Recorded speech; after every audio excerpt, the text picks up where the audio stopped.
So let's now use this expense data model to create some dummy expenses here in our expenses widget, or the expenses state class to be precise, so that we can then output these dummy widgets here in this list before we then later will of course also add the logic to create expenses ourselves.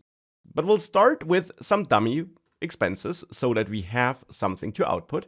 And for that, in this expenses state class here, I'll add a new final list of expenses.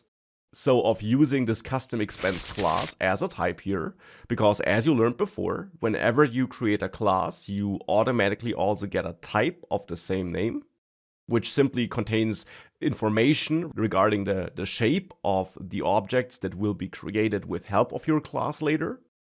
And here I'll name this variable, this property in this expenses state class, which I create here, registered expenses.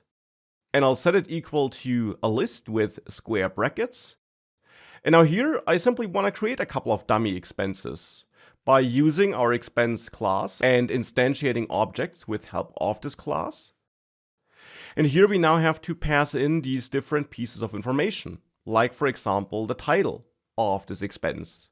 And here I'll give this first dummy expense a title of Flutter course, and add an amount of, let's say, $19.99, and set the date to today. I'll keep it simple and simply use today as a date. And you can create new date objects, because keep in mind that date wants date time values, so date objects in the end, with help of this date time type which we used before, which is actually not just a type but also a class built into Dart, as you can tell.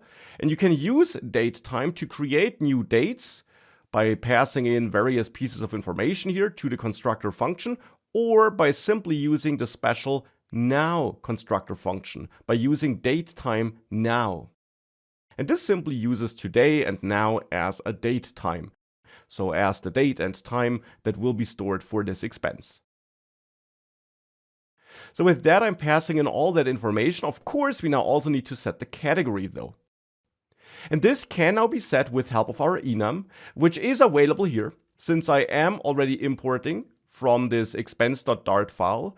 My IDE, my code editor, automatically added that import before when I first referenced my expense class type here, but you can also add it manually. But with that file imported, we also have access to the enum, since that is defined in the same file.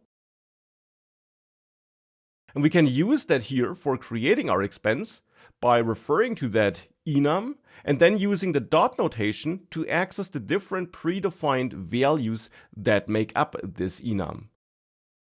And here we could, for example, assign a category of work to this first expense, and then copy this expense and quickly create a second dummy expense here, which could be named cinema.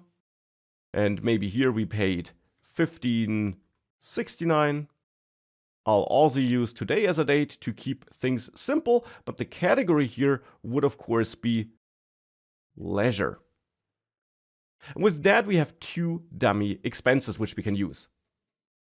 Now, right now, I'm getting a hint here that I'm not using registered expenses, but that will change because the next step now is to output those expenses in a list. And that's what we'll do in the next lecture.